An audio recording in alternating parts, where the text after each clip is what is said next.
Hello, good people. Welcome back to yet another video here at your favorite channel of your choice, Saint TV. Aiwa, zita rangu ndiroka rimwe chete yangu Saint. Hanzvadzi yamai venyu chigotwa mbamana mai venyu. So, nhasi ndine umwe wema-rising comedians. Handiti, vazhinji vanomuziva zvakanyanya nekunzi Spider-Man. Handiti, ndofunga last time ndakamboita naye interview tikagara pasi tikakurukura, but nhasi zvakare tadzoka kuti tinge tiri tinodi tinowana munguva yekutaura. But chekutanga, kana unga usati wasubscriber on our YouTube channel yakanzi Saint TV, subscribe.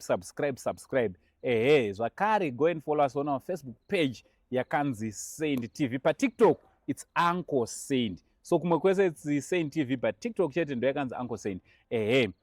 Mukoma Spider Uncle tinokwasai notenda zviri kudidi ndizvozvo handiti ari sema running tirongomhanya murimo mundima tirimo mundima. Aiwa, tiri kuona kuti muri kuchipusha muri kufamba nebasa pakaipa angu handiti. Yeah.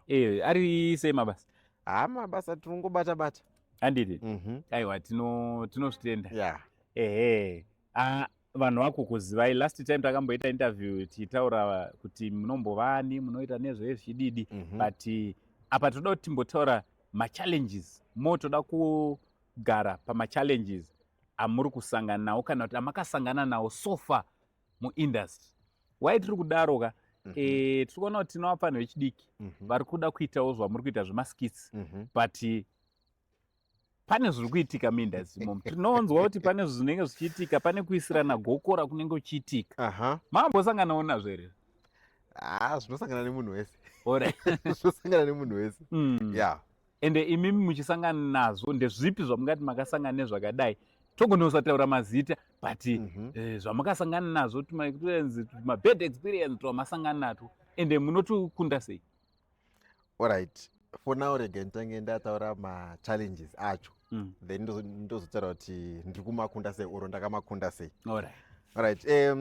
First challenge iripo ndeyekuti muindustry medu umu tine kakudzikisirana tega. It's rare kuti uwane munhu anokusimudza. Variko, yes, variko, but kune vamwe vekuti you can say kuti ndoda kupartner na someone. But handizivi kuti vanhu ava vanotya here kuti maybe you can take the fame then wonorira pane page rake, or anoona unge wakumuovershadow. Saka it's a challenge yekuti ukazvita kuna someone anogona kunodza futi someone futi. Then ukada kuzonoshanda nawo futi wonzi no. Saka tiri kuvharana mikana. Tiri kudzikisirana tega.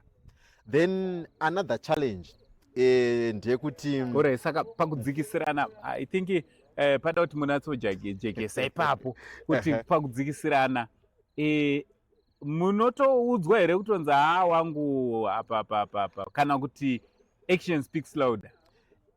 Action speaks, right? Then pane pangu pacho pekuti apa action haisi kutaura, but the atmosphere iri kuudza kuti wangu panapa hapaziripo. Saka tiri kudzvanyirirana tega. Saka kusimuka kwevadiki kurubva kwazonetsa. Kusimuka kwevadiki like now zvinenge zvava kudependa kuti uri kuside ripi, because it's like kuti pane magroups.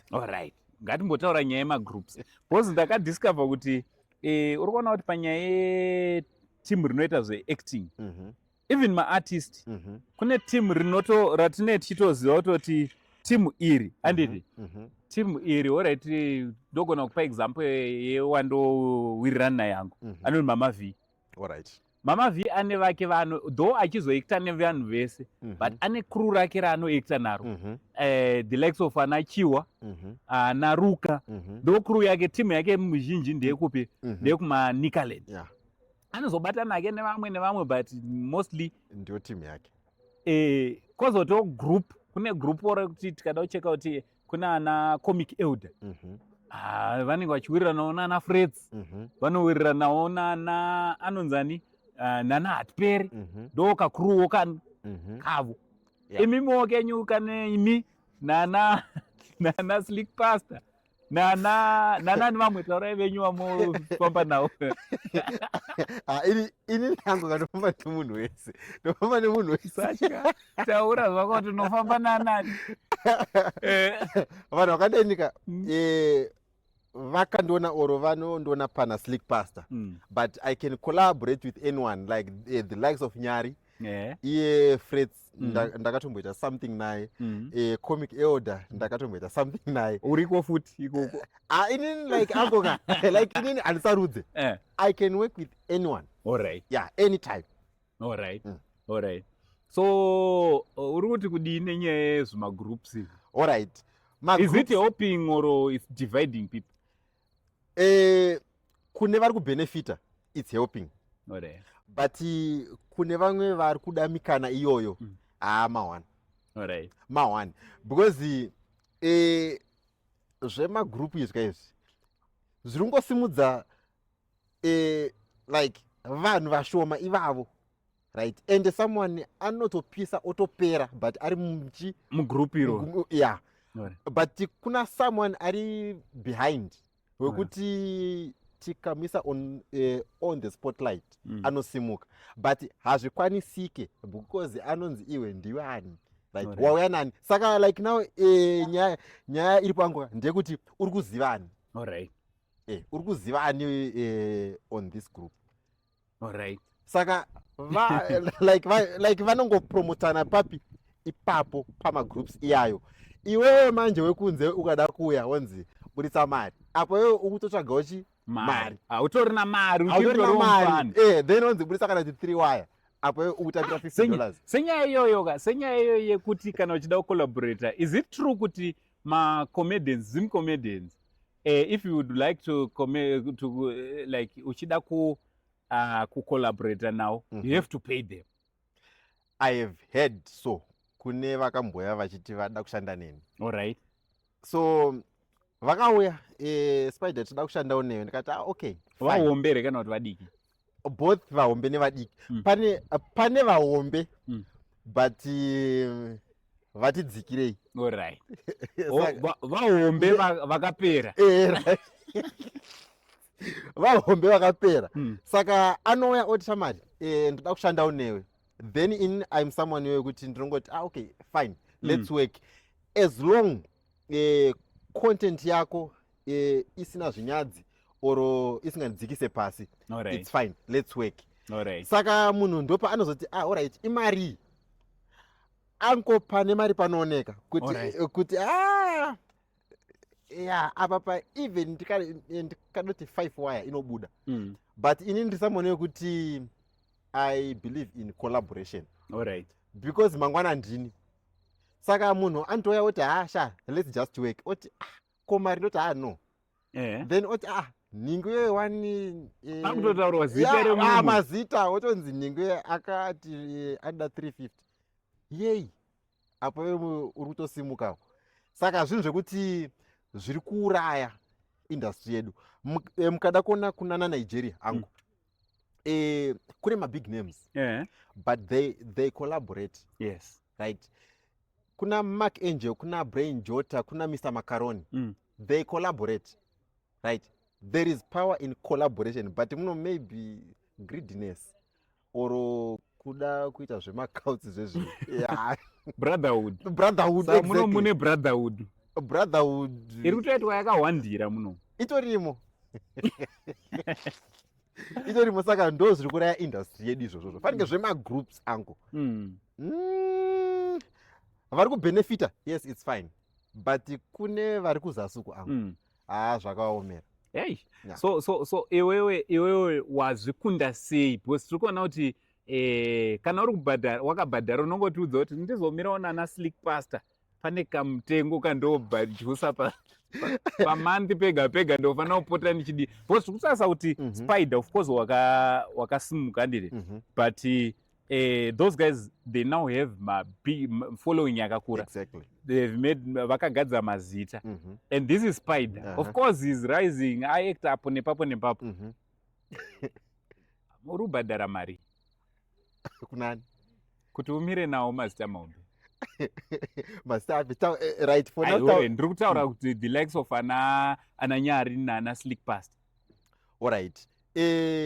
Truly speaking, kuna Slick Pasta handina mari yandakabhadhara. Kuna Nyari handina mari yandakabhadhara uye handina mari yandobhadhara. Nadhani handidi. Handina mari yandobhadhara. But all right. Chinoita kuti inini ndisabhadhare. Right. Kunyanya Nyari ndanga ndinaye kune this Chiwoto Academy. Right. Comic Elder ndanga ndinaye kune that academy. Alright. Right. Saka vanhu kuti azvibude. Alright. Azvibude. Then Nigel he is someone who I admire. I always say that. Right. So ndimwari. Zvoitwa naMwari. Ndimwari. Alright, trip apo ka. Pane nyaya futi there's this other video circulating on social media platforms.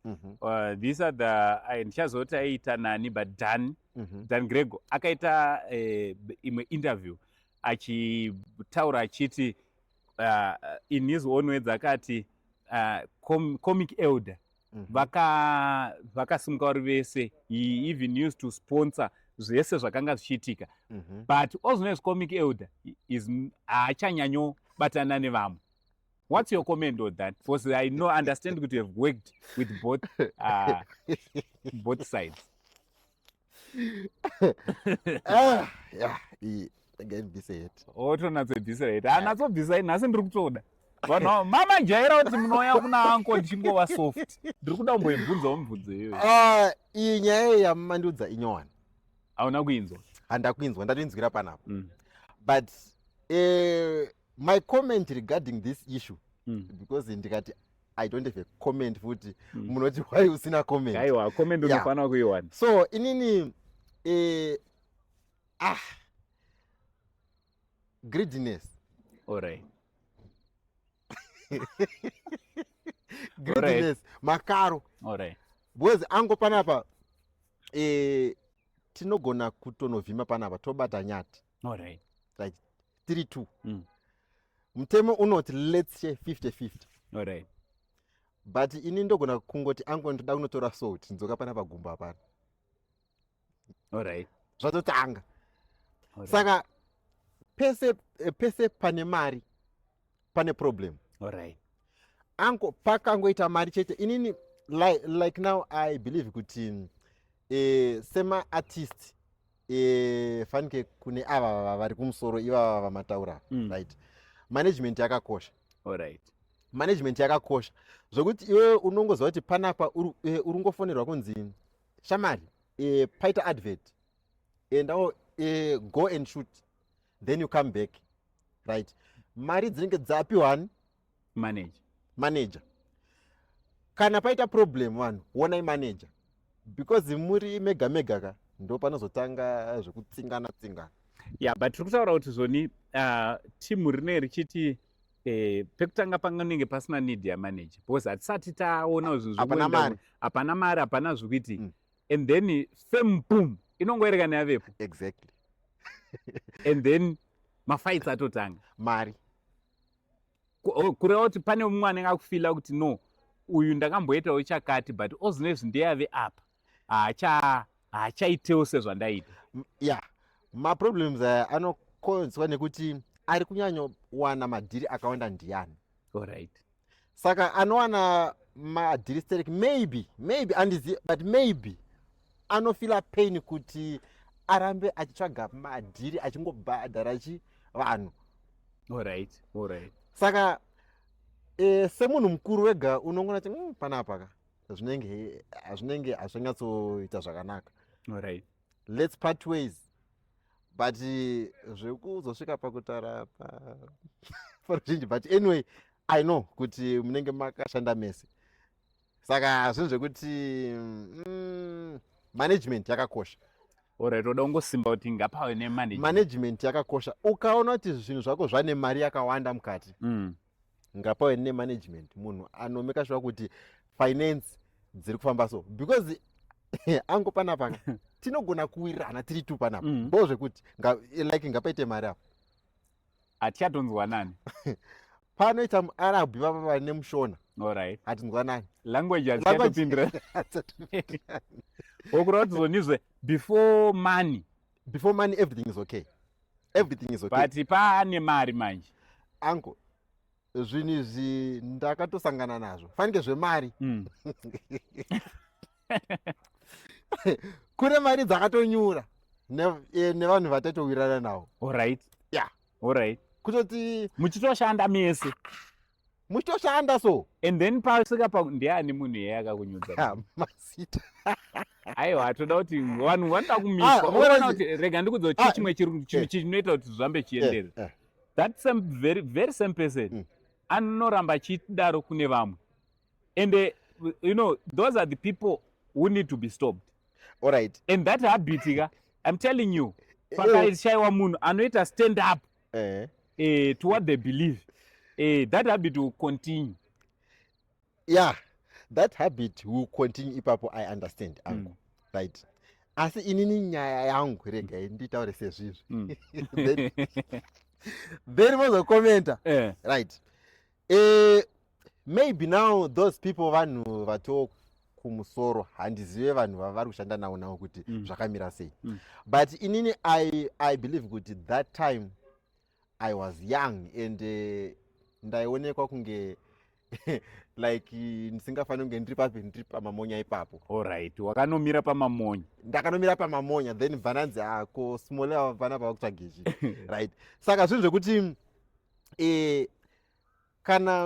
kana uri an extra especially pamavideos uri pama1 alright yeah extra unogona kutongonzi awanga thank you so much for coming wotopiwa handshake obva vatambidzwa $1 aiwa usadaro because ini noona ina ndakamboshanda naMama V right ndiritori an extra handidi but Mama V is one person woti kana iri advert anomeka sure kuti munhu wese aimeka sure kuti munhu wese anenge auyawo ipapo anomupawo something ndakaishanda naye alright inini yangu iri pakuti zvoni it depends kuti ndiani akupa dhora ngatingochiti bvu ndiani aikutambidzai madhora ndiani timutsure vanoda kumiswa mirai ntaure dambudziko racho then if I can kumberi kwese I may I can't promise right yekutanga ndiyo yekunzi hawangu thank you so much for coming right but on the call or on WhatsApp wanzishamari pane row yako ango that word is too big kunzi pane row yako kuti row obvanzi uya zvese covered transport food nebag rako covered otosiya zvimwe zvaungoita otosiya right masvika paground right motengerwa sadza $1 right mapedza obvanzi right unogara kupi first wati ndogara pakati togara Glenville apo ndepe pa50 cents alright zamari $1 rekuuya nekudzokera right ndozokubata oti aiwa ndakwereta samana then unzi aiwa mfana wangu ndozokubata right zvatopera pondo wafambira sadza nekondo right ukada kuzobvunza grey tick not blue grey tick haibvurwe message iyoyo saka inini manje as an artist right I have got my own skills right ekuti people know kuti uyu munhu kayo chibaba field yakati saka inini now manje ndakabva ndawedzerawo weight right inini I am an IT expert right zvekuti hatizodedzeredu kuti chakati ndogona but when it comes to IT zvemasocial media zvekusekiwa chichichichi ndokwangu now ndinotozoti ukaona message yekunzi spider chakati wotozoti one is either page rahekwa or pane threat iripo regarding social media saka ndopanozoti okay saka now ndakuchipiwawo mari because of this. Alright. Saka kana munhu asina chaari kuwana kwauri in return, forget and smile. Hapana chinobuda. Another thing, pakaita project pane musikana, even uri mufesi waplay a big role, uncle. Musikana anoenda nemari yese. Musikana anongopfura pa ungoti makadi henyu obva aenda. Hey. Ndiyo roho yake. Iwe wachibilika panapa, wadriver mota, watora chii, warara nemunhu, watakura zvinhu, watema huni. Warara nemunhu pasikiti. Warara nemunhu, uncle. Then pai mozotika uncle sini yacho yakaita so. Muchisvika munenge muchiwirirana. Aiwa guys, tida kurova maworks. Mapedza pai nguva yekuti bhegi richibuda. Like ameno chiwave chinongopinda muwaniso, chiwave chekuti pane spirit of separation. Alright. Yekuti muridzi wedhiu like anopfeka fesi yeshumba. Hey. Kuti muchamuti how far mari inongonzona iningi. Hey. Saka iwo hauchataurwe newe zvemari. Ukaenda pai pengonzi mfana wangu bomba na wangu ndokubata yo chidayo woto then wotodai so kuti ko wangu wonza iyo ndozokubata. Right. Saka manje pane mascenario akawanda inini andakaita ekuti ndakaita pane magirls. Mamukombi munenge mabva mese uko pasina ane mari. Iwe mfesi ndiwe waita sei wabhadhara nebaby bikombi. Pakudzoka paipe unoona munhu ari kudai so wallet. Akubuditsa 20 right pana pa 222. 20 how far? Ungonza iwe. Ungonza iwe.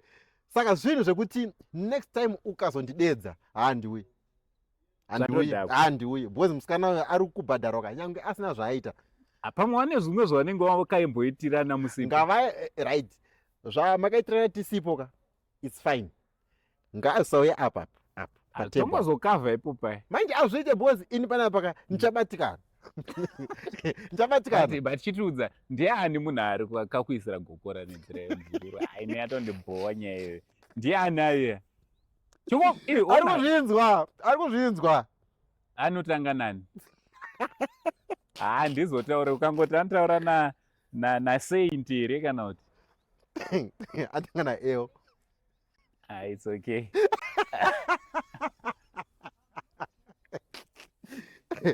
Ndozviripo muindustry medu. Iwe usadaro iwe. Usadaro tiri hama kana tichishanda tiri hama nehama. Zvinhu zviri kuitika not kuti kwandiri chete. In like now angoka ndabonazvo and ndisamone kuti like I don't care. But kune vafana vari kuuya angu. Vari kusafa. Wese uchibva kugeto. Zvinongonzi zvifana zvine nzara izvi zvipei ma55. Vamwe vachiva matuwa. Saka iwe urura kuti muindustry moto rine kudyirana bhonzo zvekutoda. Angu. Kumakomedzi kuri kutodyirana mabhonzo. Angu. It's Satanism at its best.